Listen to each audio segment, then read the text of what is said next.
To Picks with the Professor, the show where a real statistics professor gives you sports betting tips. I'm your host, Professor Sides, and I have built a set of mathematical models named Sideline that predict various sports outcomes. Know more about the models in the course of this episode. It's set to cover all 5 Major League Baseball games scheduled to be played on Friday, March 31st, 2023. In case you're here, check out the webpage on the banner right there, www.pickswiththeprofessor.com/new for some explanations and community rules.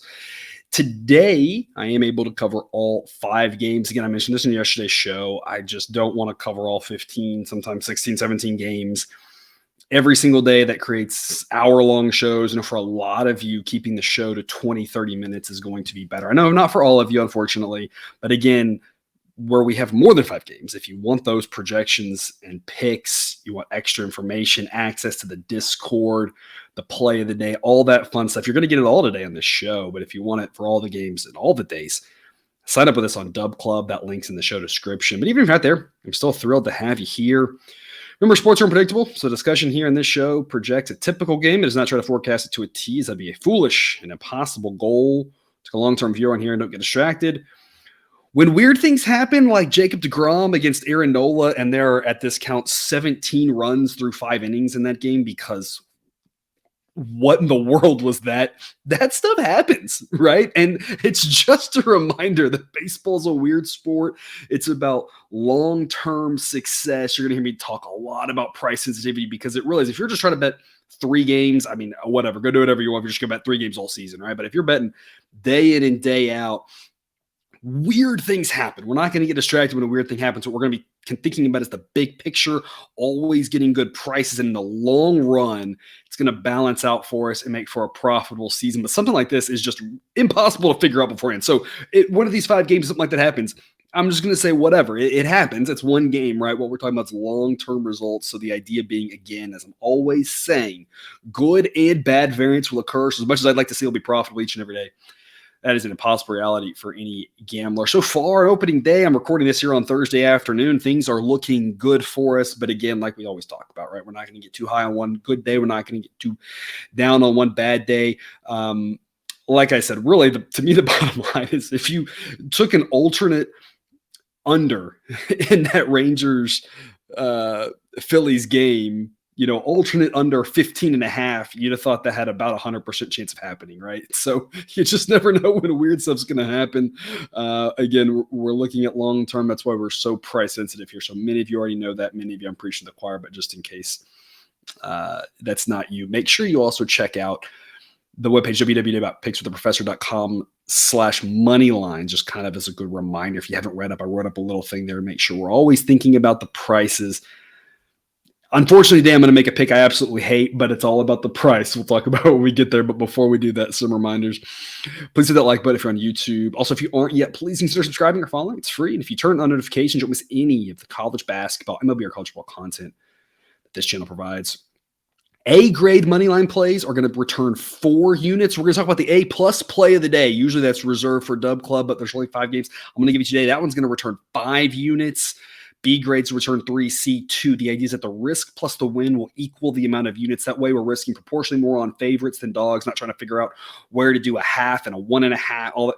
I know some people like to do that. This way it proportions out well for us. It's the way I like to approach money lines. It's not how I approach college football spreads, but it's how I approach money lines. I really like that system. You'll see that reflected in the Google sheet, which again, if you're with us on Dub Club, you'll see ahead of time. If not, you'll see it after, but you can still kind of see the way I like to run the ship there with how the risk works. I'll talk about here a little bit. Again, you can see it in the sheet. Let's get to it, but as always, take what you like and leave the rest. Only one earlier game here on Friday night, 6:40 p.m. Eastern time, the Mets, the Marlins. Going to take the Mets. It's only a C-grade pick at -115. The model doesn't hate this pick. The model has Jesus Luzardo as slightly better than David Peterson. They project out pretty similar with regards to their underlying metrics. According to Sideline, the biggest difference is that Luzardo projects to be a guy that goes a little bit deeper. I'm not sure about that. Both of these guys are really high variance based off what we've seen from them in the last, year, really year and a half, maybe. So I don't really know what I'm getting from either one of them. So that's part of the reason this is only a C grade. Minus 115 is a decent price. The model says it should be Mets minus 119. That's a 54.4% win probability. I just don't know about these two pitchers. That's really the bottom line. What I do know is that, as we talked about a lot last year, and the same thing's going to happen this year, the Mets are going to be a little bit weaker against left-handed pitching. They project to be much worse. The Marlins project to be a lot better against left-handed pitching. So this is not a clear Mets play, just because offensively, I'm not sure these two sides are that different, lefty versus lefty. The Mets look barely better than average, and the Marlins are actually pretty around league average. Against righties, not the case. I have no faith in this Marlins offense against righties. They're a really right-handed heavy lineup, and that makes them decent against lefties. So the Marlins are in a position to hit around a guy like Peterson, and the Mets aren't going to do as well against Luzardo. So it's not a play I really love here. The bottom line, of course, the Mets bullpen I still have as better than the Marlins bullpen. It is a road game, though, so I just can't have a lot of confidence in this one. So we're going to see grade pick at minus 115. Model says minus 119. If you're getting around minus 105, minus 110, maybe it's a little bit better of a number. I think the Mets are the smarter play here. I just don't want to be over-invested laying odds in a situation where I don't really trust Peterson against Luzardo. I don't really trust this Mets offense against the lefty. So, again, not a bad play on the Mets. Again, I'm playing all A, B, C grades. I'm playing every single play baseball here this season. But I'm going to scale back a little bit just because I just don't have as much certainty on this game. The total I'm seeing is about 7.5 to 8. Model says 8.1. Model said to go over in opening day in this game, and that has hit. Model would probably lean over here as well. It's tough with the Marlins. I don't really know. Again, they had so many games last year where they didn't score any runs, but again, against the lefties going to be when they have a better chance to. So model would indicate over. Again, as I mentioned yesterday, I'm not touching totals for a while because I'm still not sure what baseball we're using. Based on some of the opening day results, maybe we're back to using juiced balls. I have no idea. So I'm not touching totals personally, but if that's something you're into, that's just kind of my 2 cents. Of course, there'll be a dome here in this one if there's any weather issues, humidity issues, heat issues, cold issues, whatever. So no weather to be concerned about. Another place we're not going to have any weather issues in Houston here. White Sox, the Astros. My boy Christian Javier going for the Astros, who I hate to fade. The model thinks he's good, but I think he's a lot better than the model realizes. He's just shown last year how dominant of a force he was, throwing 2 no-hitters, one of them in Yankee Stadium, one of them in the World Series, both of them on the road, or at least starting off the no-hitters in the first 7 innings of it, 6-7 innings. I think he's better than the model realizes. The issue is that Lance Lynn is a pretty good pitcher still. You may remember last year the White Sox had massive arm troubles everywhere they turned, and they needed pitchers, and they rushed Lynn back, and he was terrible for the first month, maybe 2 coming back. But then the last couple of months, he actually pitched really well. Not every single game, but he had in his last 12-ish starts, he had like 3 starts where he gave up 4 runs, and the other like 9 were all like 1 or 2 runs. I mean, he looked really good at the end of the season once he finally got ramped back up and wasn't rushed back. I expect that's the Lance Lynn we see this season. He's not going to be, Cy Young caliber almost assuredly, but he's still a really good pitcher. Model gives the starting pitcher edge to the White Sox here. Bullpen, even though Hendricks is marked out of the model, I still have the White Sox as a better bullpen than the Astros. The Astros bullpen is just decent. It's above average, but this White Sox pen, even without Hendricks, is still pretty solid. Got a lot of good arms. If they have a lead, they probably aren't going to relinquish it. And offensively, while the Astros offense is better than the White Sox offense, the fact that, of course, the Astros are without Altuve and Michael Brantley at this point, not as strong as it would be otherwise. So this is a situation where I'm taking the White Sox at plus 140. It's a B grade according to the model, which says this should be Astros minus 131.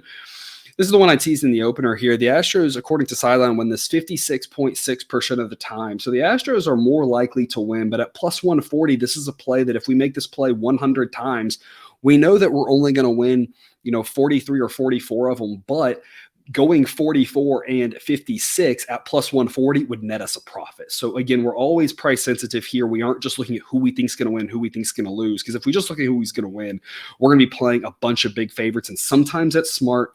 Sometimes it's not. In this case, I'm on the dog here at plus 140. As an Astros fan, I hate it. Going against Christian Javier, I hate it. But early in the season, I'm not really sure exactly what's going to happen in some of these games. We don't really know who's going to be able to go deep. Some of these starting pitchers here on opening day have gone deeper than I expected. Some haven't. You just never really know. And so the White Sox are a pretty good team. Plus 140, again, is a pretty good price. Again, given that the model thinks it should be 131. Not really towards an A grade, but a decent one here. A model would indicate to go over as well in this when you get two good offenses. I'm not sure I would do that. A model projects 8.7. I'm seeing 7.5 or 8. I like both these pitchers. I think the model's really underrating both these pitchers. So personally, if I look at this, I don't think 8.7 is the right total for this. I think it's off by about a run. I think both these pitchers get better than the model realizes. So I think total personally is pretty spot on. Model would say go over. Sometimes I disagree with the model. It happens in this case. Again, I'm not touching the total either way. But White Sox plus 140, a pretty solid investment as long as you're getting at least something better than plus 135 on Chicago. 9:40 p.m. Eastern. Here is your A-plus play of the day. Again, the content that you can normally get over on Dub Club. Padres at minus 175. Massive edge here on the Friars. According to the model, we'll have a chilly night in San Diego, as I'm sure you would expect this time of year on the water there. That's going to keep the total down. The model projects 7.1. The actual total I'm seeing is 8. The big question mark is both of these pitchers are questionable. The issue, of course, and the reason why I think the under is a solid play if you're playing totals, again, I'm not messing with it. If you are, the Rockies offense has traditionally been very bad away from home and really good at home. The model knows that and gives the Rockies the only team in the league that gives them an extra penalty for being away from home and an extra boost at home. I'm much more comfortable backing the Rockies at home and fading them on the road. If you just blindly do that every single season, you're probably going to be profitable. Not that you're going to win all the home games, but you're going to win enough at plus odds that it's going to work. And fading them on the road, even whatever the price is half the time, it's not going to matter because they just are so bad away from home. Part of that is I think the Rockies aren't very good. I think they play better at home because they know the atmosphere, they know the environment, that sort of thing. It's just not a very good team. It's one of the worst offenses in baseball. It's one of the worst bullpens in baseball. Kyle Freeland isn't terrible, but he's not good. He's one of the worst pitchers that we're going to see early on in the season here, as I've got him almost one full standard deviation below average. Nick Martinez is very questionable. And that's, I think, where you might have some concern in this game. I have some concern. The model projects him to be league average. And I think that's a decent projection. I can see a world where he's going to be better than league average, but I can also see last year and some of what we've seen from him, which is not that case at all. He's a guy that has really wide air bands, in my opinion. I just don't know what to expect. He could be really, really good or really, really bad. The reason I still love the Padres at this price is even if he's bad, I think the Padres still can score plenty off Freeland. And even if he's bad, I'm not sure the Rockies on the road are the team to really punish him.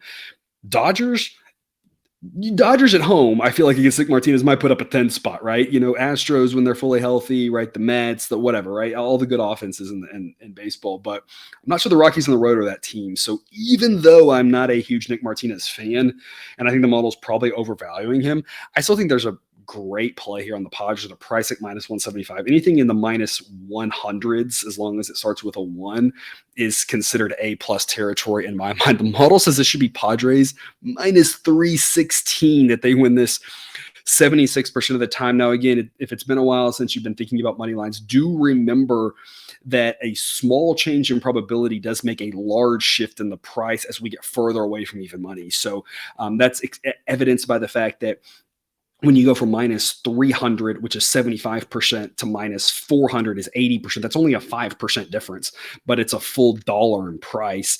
A 5% difference closer to even money is only going to be like a quarter. So again, you just have some weirder things. It's not a completely linear scale. So the price of that minus 316 for the Padres is more about the fact that the model thinks they win 3 out of 4 times. The equivalent here at minus 175 is much less than that. I think the Padres are really likely to win this game. Again, no locks in gambling, but again, if they win 3 out of 4, minus 175 is a brilliant investment here. So I'm not afraid to lay it in this one. Also late, the other game that was in contention for the A-plus play of the day. I love the Dodgers here. Again, the same sort of story in that the price around, starts with in the upper 100s is great value. Minus 180 is an A grade against the Diamondbacks. Nothing against Merrill Kelly. I think he's really good. I just think that Dustin May is just as good as Kelly is. Obviously, May having some injury issues, but we've seen him when he's out there be one of the more dominant pitchers in baseball. So I think the model actually underrates both of these guys. I think both these guys are actually better than the model realizes. So that kind of balances out with regards to picking the side. The model says it should be Dodgers minus 220. They win about 69% of the time. So minus 180 is a fantastic investment. The total on this one is 8. The model says 7.5. And again, given the fact that I think that the model is really underrating both pitchers, if I was going to play a total, this would be an under that I would be looking at, simply because of the fact that, night games at Dodger Stadium tend to be low scoring. Night games at Dodger Stadium, when it's under 60 degrees, tend to be low scoring. We will have a slight breeze out, but we always see that at the stadium. It's kind of built into the park factor, the fact that we have a slight breeze blowing out. What's not built in is that we don't often have temperatures in the 50s at Dodger Stadium. A lot of times the temperatures out there are more in the 60s. In the summer, we see in the 70s. Sometimes we'll see out in the 80s and 90s. It'll get really hot out there. That's when you get higher scoring games, those day games with the heat. Cold air out there. The ball's not going to fly. And like I said, I think both these pitchers are pretty good. So if I was going to play an under, I think the under makes a lot of sense. But either way, A grade on the Dodgers here. I think both pitchers are a wash. I think both are really good. But then when you get to the bullpen, Dodgers have an edge there. And of course, offensively, they have a massive edge. Dodgers are one of the better offenses in baseball. Diamondbacks offense still below average. They did add a couple of bats to their lineup, but they also got rid of one of their better bats and a guy like Dalton Varsho. So the Diamondbacks offense still has a lot to be desired. I like a lot of their pitchers, especially at the AAA, when they come up and start their prospect. I think we're going to be backing them a lot because I think they've got a lot of value. We did a couple of guys last year at the end of the year, and it worked well. So Diamondbacks are going to offer some value for us. I just don't think it's in this spot. Everyone knows Merrill Kelly's a good pitcher, and I think people are forgetting about the fact that Dustin May is one of the best in baseball when he's out there. Early on, I don't expect him to go very deep, but again, the Dodgers got a ton of arms in the bullpen. I think they can close it out for us. Minus 180 is a pretty good investment. Going to take the dog in the last game here, Guardians at plus 144. It's a C grade against the Mariners. My goodness. Probably a chilly night in Seattle. Roof should be closed. No weather issues here. I do not like either one of these pitchers. Robbie Ray, I think, has just been down for the most part. He had a little stretch last year at the end of the year where we were able to back him simply because he got so much disrespect. Otherwise, though, we faded Ray a ton at the start of last season. Worked out really well. I just don't think he's great. I think he's still being priced like he's great, and I think he's just an okay pitcher. I'm not sure if he's any better than a guy like Lance Lynn, who definitely doesn't get this sort of respect. So Ray, again, had that really great Cy Young season. That was a lot of great results. I'm just not sure he was that good. It was just a bunch of good luck. Had some bad luck last year again early on, which benefited us because he was being priced like he was good, and he had the bad luck, and so it was some easy wins. But just an average pitcher. They will have the starting pitching edge against Hunter Gaddis, who is terrible.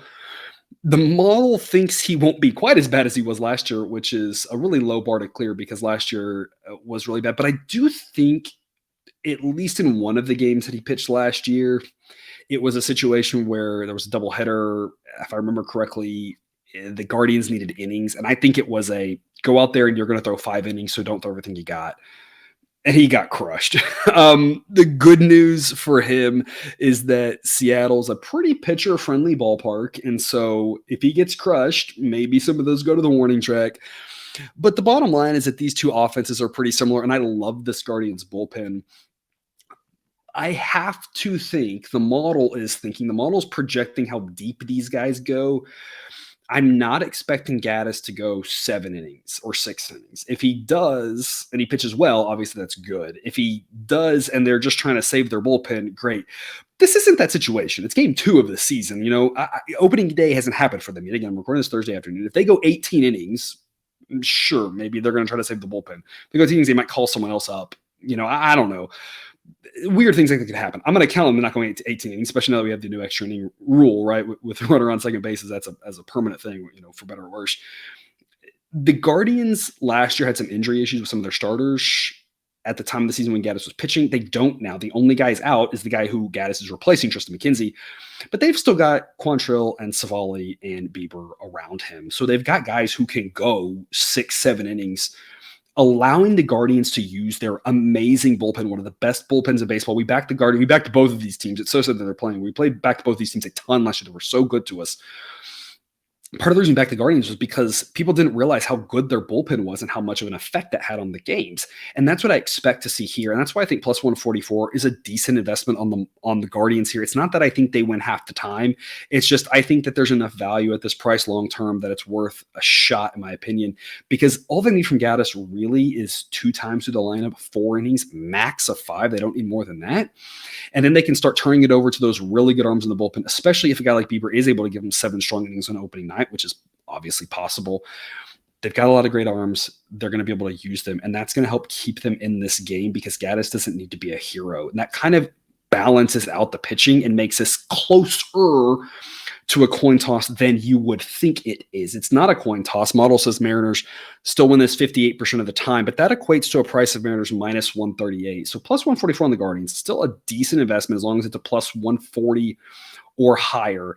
If it's in the upper plus 130s, it's probably still a play I make. It's just one I like even less. But as long as you're in the plus 140s, Guardians, not a bad look here. We're going to back some bad pitchers. We're going to hope things go our way at these big plus odds. And again, we don't have to have them go our way half the time. On a lot of these cases, even less than half the time will still be profitable. It's kind of what I'm banking on here with the Guardians. I think it's a decent investment at this price.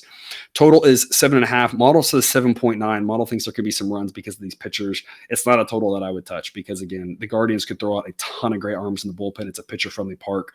But I'm not going over. I'm not going under. I have no lean whatsoever in this one, because I just think there's a lot of ways it can play out. Again, I just think plus 144, a decent investment. That's all I've got for you here today. Thanks for tuning into this episode of Picks with the Professor. Don't forget to subscribe so you can ensure all the sports betting content provided on this channel is dropped right into your feed.